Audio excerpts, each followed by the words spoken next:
Hi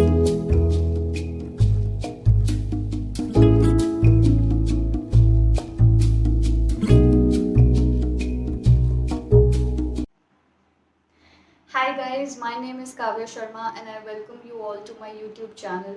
I hope you guys are keeping safe and are staying indoors inside your house, wearing a mask whenever going out and taking care of your loved ones as well. Please stay home, please stay safe. Now, coming to this video, till now on my YouTube channel, I've shared a lot of my poems, a lot of my stories, things that I've written on my own. But I decided that why not start a series where I also read poems and certain novel parts of authors and poets that I really like. This way, I can also share my favorite authors and poets, and you can also read their work and get some book suggestions. So on my YouTube, I'm going to start a new series where I'm going to read works of some of my favorite authors and poets. And today I'm going to start with a poet whose work I really enjoy. I started reading this poet's work at a much later stage in life, but when I discovered her poetry, I just fell in love with it. I couldn't help myself. And the poet that I'm talking about is none other than Kamala Das. Kamala Das is one of the poets that I constantly go back to because her poems make so much sense. I feel they are timeless and they are so beautifully written. She wrote on a variety of themes, all of which came out beautifully through her work. So I'm going to read 6 poems by Kamala Das that I really like, and I hope you guys enjoy her poetry too.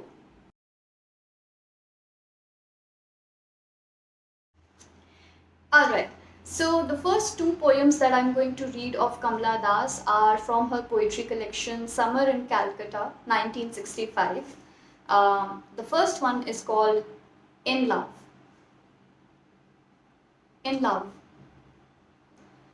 Of what does the burning mouth of sun burning in today's sky remind me? Oh, yes, his mouth. And his limbs like pale and carnivorous plants reaching out for me. And the sad lie of my unending lust. Where is room, excuse, or even need for love? For isn't each embrace a complete thing? A finished jigsaw when mouth on mouth I lie ignoring my poor moody mind. While pleasure with deliberate gaiety trumpets harshly into the silence of the room. At noon, I watch sleek crows flying like poison on wings, and at night, from behind the birdman road, the corpse bearers cry, "Bol, hurry, bol." A strange lacing for moonless nights while I walk the veranda. Sleepless, a million questions awake in me and all about him. And the skin communicated this that I dare not yet in his presence call our love. So this one was the first. Now coming to the second poem from Summer in Calcutta, My Grandmother's House. There is a house now, far away where once I received love. That woman died. The house withdrew into silence. Snakes moved among books I was then too young to read. And my blood turned cold like the moon. How often I think of going there to peer through blind eyes of windows or just listen to the frozen air. Or in wild despair, pick an armful of darkness to bring it here to lie behind my bedroom door like a brooding dog you cannot believe. Darling, can you? That I lived in such a house and was proud and loved. I who lost my way and beg now at strangers' doors to receive love, at least in small exchange.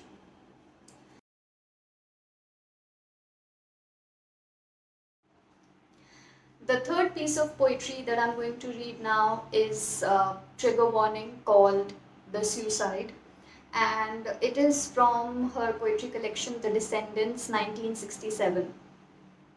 It's a long one. Bereft of soul, my body shall be bare. Bereft of body, my soul shall be bare. Which would you rather have, O kind sea? Which is more dead of the two? I throw the bodies out, I cannot stand their smell. Only the soul may enter the vortex of the sea, only the souls know how to sing. At the vortex of the sea. Your body shall be dead, poor thing, dead as driftwood, drifting and drifting to the shore. Your body shall ride the tide, rider slumped dead on white war horse, charging.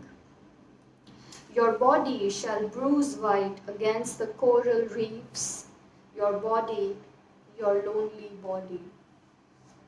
I tell you, see, I have enough courage to die, but not enough to disobey him who said, do not lie, do not die and hurt me that certain way.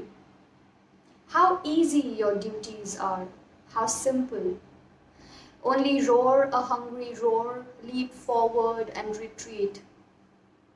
You swing and you swing, oh sea, you play a child's game. But I must pose, I must pretend, I must act the role of happy woman, happy wife. I must keep the right distance between me and the high. I must keep the right distance between me and the low. Oh sea, I'm fed up. I want to be simple, I want to be loved, and if love is not to be had, I want to be dead.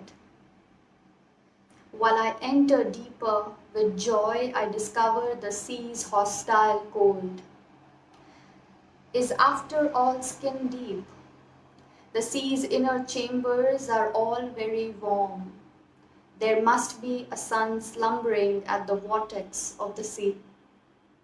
O sea, I am happy swimming.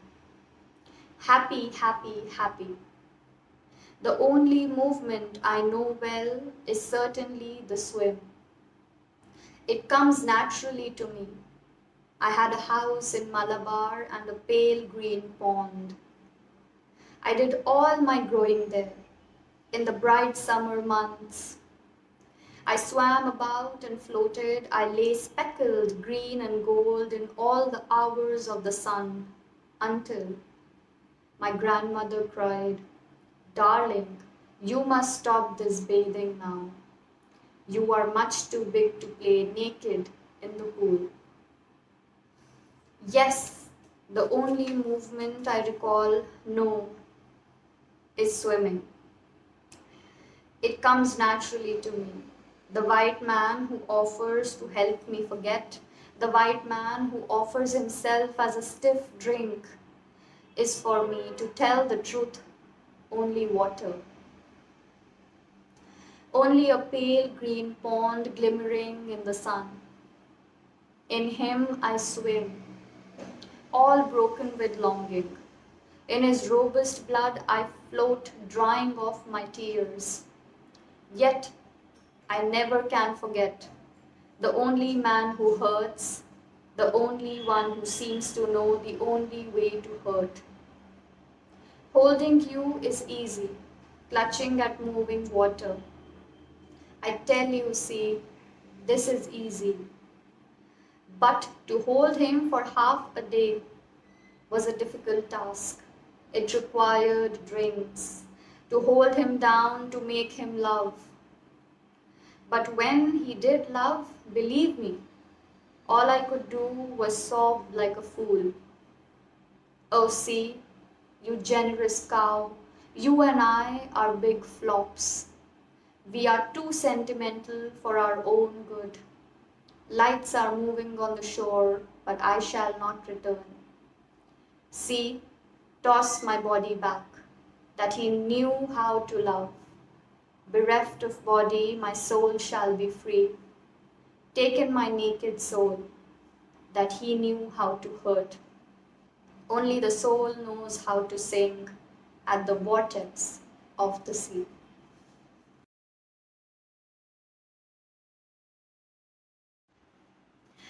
The next piece of poetry that I'm going to read is called Delhi 1984, and this was published in the Best of Kamala 1991. Delhi 1984. The turbans were unwound, the long limbs broken and bunched to seem like faggots, so that when such bundles were gifted to their respective homes, the women swooned as their eyes alighted on a scarred knee or a tattooed arm. The sculptural chant sounded like a lunatic's guffaw. Any god worth his name would hasten to disown these dry-eyed adherents of the newest cult. No breast was left unfondled, no ripe cunt overlooked as terror, fleet of foot, did rampage the sedate suburbs, while in the queen's funeral pyre the embers lay cooling.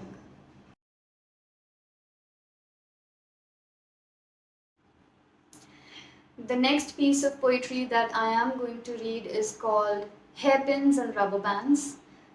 This is from the Indian Literary Review, published in 1985. Hairpins and Rubber Bands. All through the past sobering years, crate-like, I shed dead cells of skin and found at last in the oldest of bonds most attractive legitimacy. And yet, when I comb to unsnarl my graying hair at night, soothed by solitude, your slim body's pressure on mine is felt. All is remembered then. Your leonine tresses, the sparkle of that smile, and the passion that lingered throughout a jasmine-scented season. Yes, I jinxed your life. Even the ring I gave you was a vice biting into your flesh, and its yellow topaz grew cold and murky as tragedy after tragedy struck, and death was a bystander watching. While cheek to cheek we stood, unshed tears glistening in our eyes, I was never cruel enough or even noble. There was then no choice but to flee your orbit in haste, put your love away, and grow older and silent. The hair that sailed backward does not move now when I walk the same darkening shore. Although the winds rise from the sea as before, I've learned the use of hairpins, rubber bands. In virginal sleep, your body's slimness intrudes, and a vast hunger racks my limbs like a storm.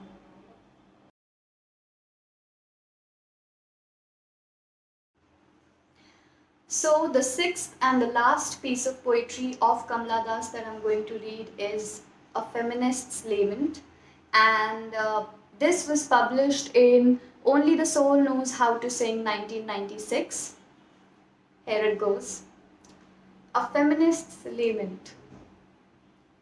An ideal woman, they said, was but a masochist, trained from infancy to wear the flannels of cowardice next to her skin, trained to lie inert under a male, committed by vows to feed her, clothe her, and buy for her the 1,000 square feet flat with a loft for storing the debris of passing years. I was never that ideal dream, nor did he buy the flat for me. Widowed and diabetic, wrinkling like a bitter gourd, not even death can perfect me now. What was courage worth at the very end? Even Fullen, the decoy queen, finally threw down her guns to settle for weekly orgasms. So guys, these are the 6 feminist poems by Kamala Das that I really like, and I feel that are so beautifully written. I hope you guys enjoyed these readings too.